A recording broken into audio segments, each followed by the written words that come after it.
Facebook family. Hey guys, please bear with me while I work on my camera. I want to make sure it's straight. Guess I'll do this till somebody pops on.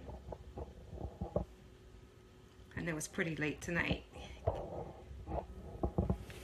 I did good earlier this week and got on at a decent time. As you pop on, please feel free to put something in the comments so I'll know who's watching. This is Audra Upchurch. Hey, Michelle Jones, thanks for joining, honey. And I'm gonna pop this up on my screen so I can see comments. Hey, Patrice, hey, cuz, how are you? How are you guys doing tonight?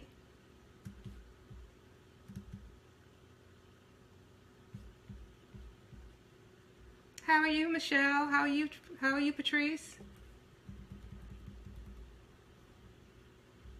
Give me a sign of life. You're doing good? You're doing okay this Thursday? Hey, Michelle, I'm tired, but moving. That's good. Keep it moving, honey. Can't stop. And you're doing good, Patrice? Hey, Lamont, thanks for joining, honey. How are you? Call you later and tell you, uh-oh. I guess this one requires a phone call. Wow. Yeah, I'll stand by to hear more about that. Well, hey guys, thanks for joining my broadcast tonight. Again, it's Audra Upchurch, and I am coming to you during the whole month of May with tips on mental health, as this is Mental Health Awareness Month. And hey, you guys, make sure you get in touch with Lamont Hawley as well. He's an advocate for mental health. He did a great short film on mental health called Triggered. So if you want to hear more about the film, definitely reach out to Lamont.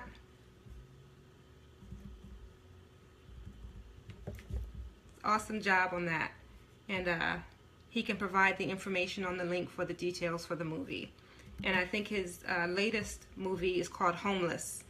Or Lamont, you can leave that information in the comments as well if you would like.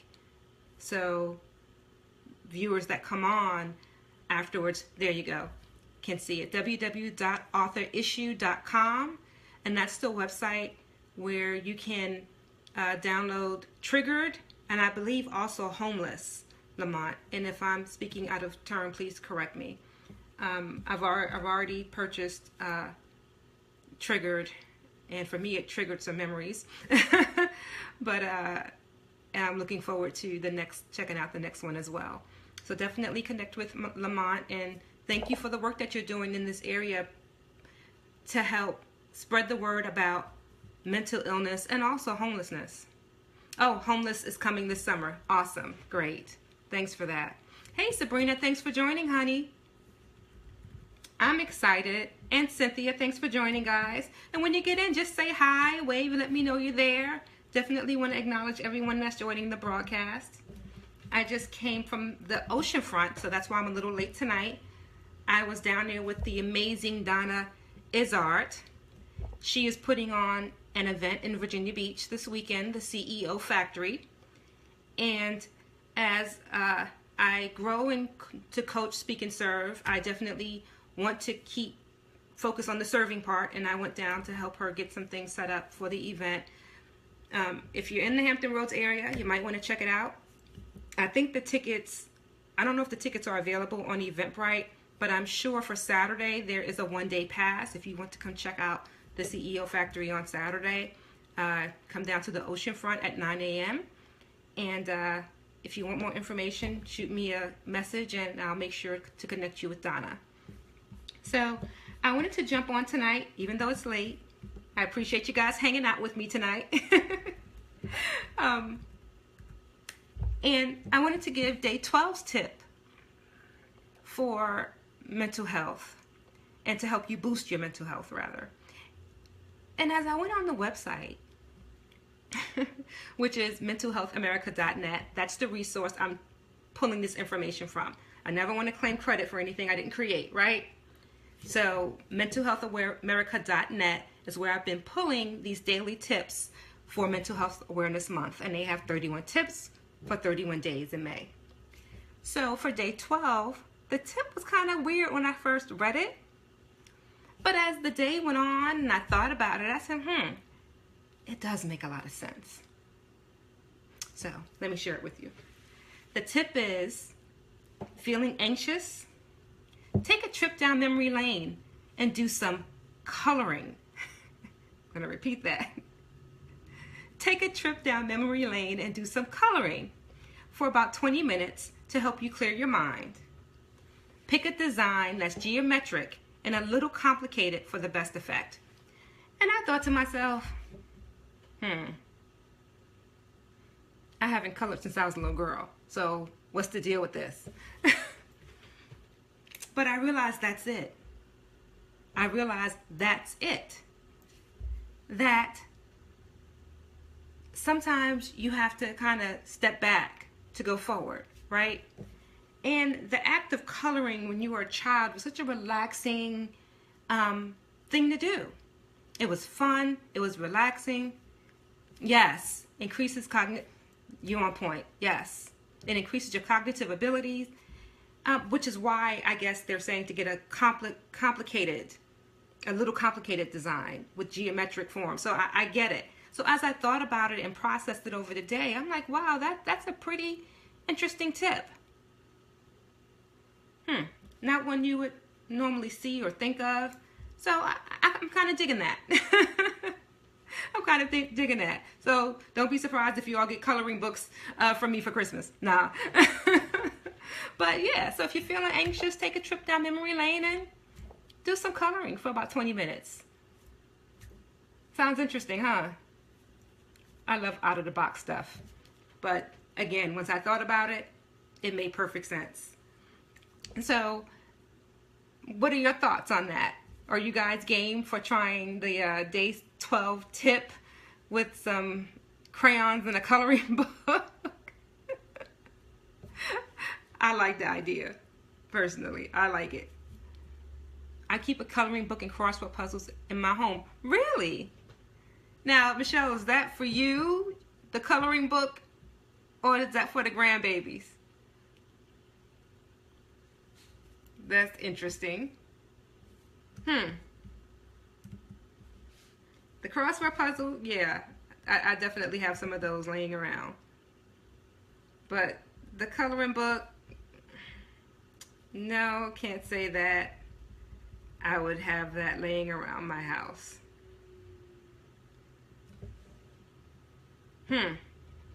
So that was their day 12 tip. I would even try painting to kind of add on to that. Michelle, I had all the coloring books in my home. Laugh out loud. Kids fight over color. That's funny, Lamont. Yeah, me and my sisters would do that also. And it seems like the color orange always was the last one left that nobody ever picked. Go figure that. But on top of coloring, I would try painting as well. That's another relaxing exercise to me. Hey, Joy. Thanks for joining, honey. So that's our day 12 tip. I like it. Feeling anxious, take a trip down memory lane, do some coloring for about 20 minutes with some geometric patterns and a little complicated design, and you'd be surprised how it'll help you unwind and release some stress. Because at the end of the day, right, we are all trying to live our best life, and recognizing that our mental health is such a priority that we can't put it on the back burner. I'm here coming to you every day on this issue of mental health because it's a personal one for me. It's a personal issue for me. My mom suffers with mental illness, and I've watched over the past 30 years how her life has been affected by it. So, oh, hey, good night, Lamont. Have a good night, hon. And you already put your website in the comments, so thanks, and we'll be on the lookout for Homeless this summer. So my mom suffered with mental illness, and I've just watched how her life was affected. And also, as her children, our lives were affected. So with Mental Health Awareness Month, I am really committed to coming to you every single day, providing tips that you can use to help boost your mental health. Because we all have stressful days, we all go through things, and no one's life is perfect. And unfortunately, mental health is not a conversation that most are willing to have. Even though 1 in 5 Americans suffer with a mental health issue. So it's pretty common, but it's uncommon to have the conversation. So let's do what we can to change that, to shift our thinking on that. And let's start with a conversation and just discuss where we are with our mental health. So I'm going to take the lead and start discussing it every single day, as I've been doing, and giving out these tips. Mental health care workers have to dominate the conversation. That's awesome. Well, I wish you'd share this post and get them into the conversation with us. That would be awesome. I know I'm speaking from the standpoint of someone that's directly affected by it, with my mom suffering from mental illness and some other family members that suffer from it. And my personal experiences seeing how difficult it is when you're a child and you're trying to reach out to adults to understand how your life is being impacted. That was a difficult one for me.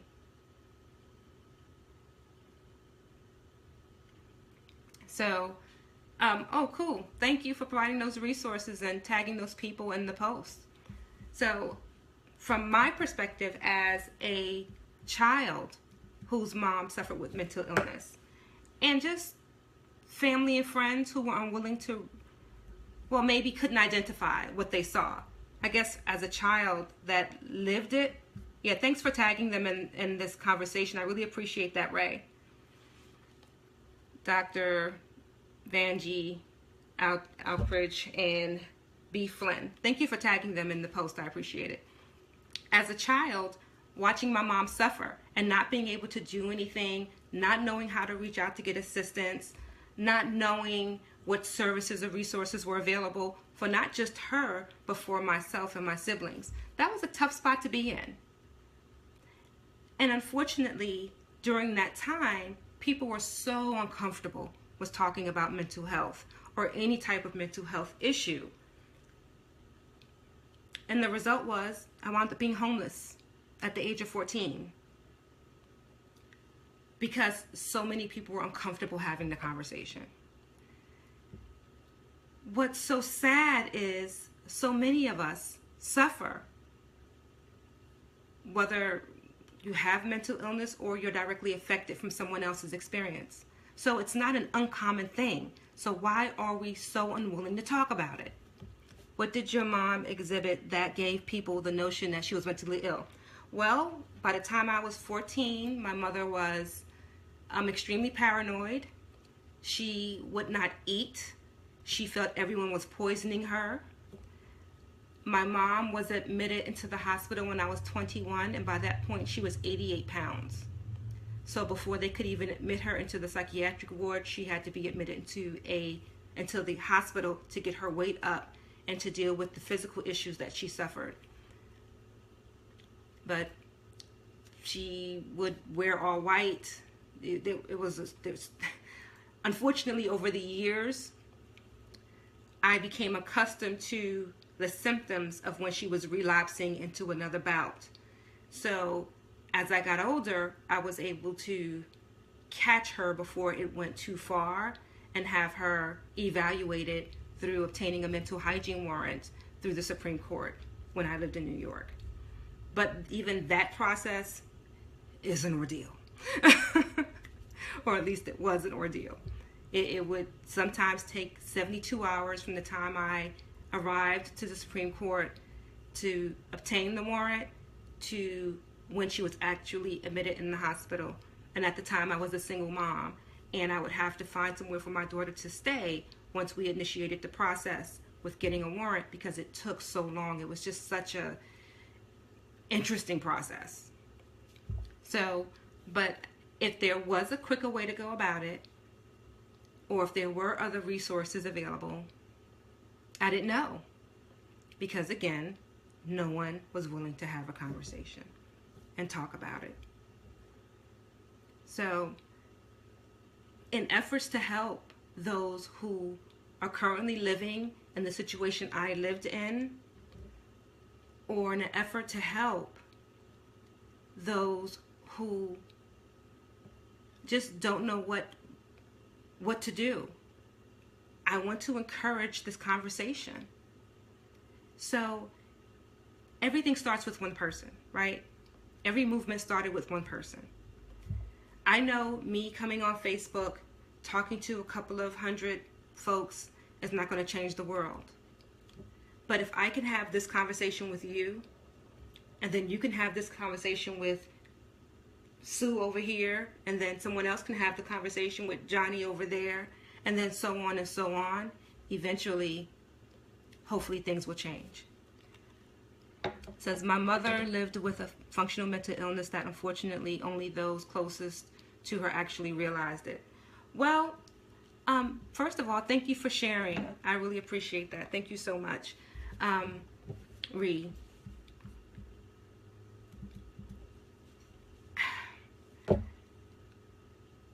I wish that was the situation with my mom.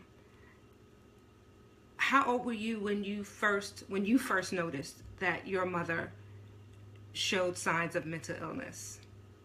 Do you remember how old you were when you actually realized it?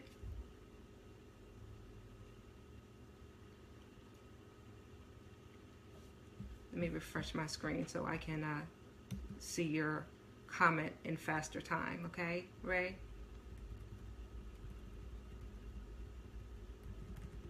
Oops, went too far down.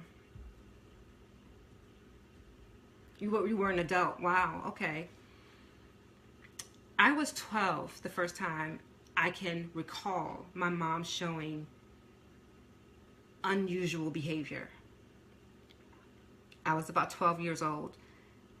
Who knows? It could have been sooner, but you figure any earlier, if she was showing abnormal behavior, I was too young to realize it was abnormal, because when you live in a certain environment and you see it every day, it's normal to you. So if it was any earlier, the behavior didn't stick out to me. It wasn't until I was around the age of 12. In that age, I'm going to other friends' homes and kind of seeing how they're interacting with their mom and things, of that nature. So I was around 12 when I realized. How is your mom doing now?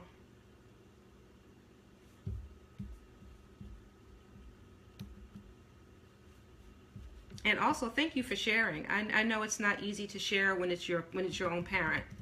It's definitely a sensitive issue. But, when we talk about it, I think that takes the sting out of it. When we talk about it, I think that takes the shame out of it. And therefore, it's opening the door to help other people.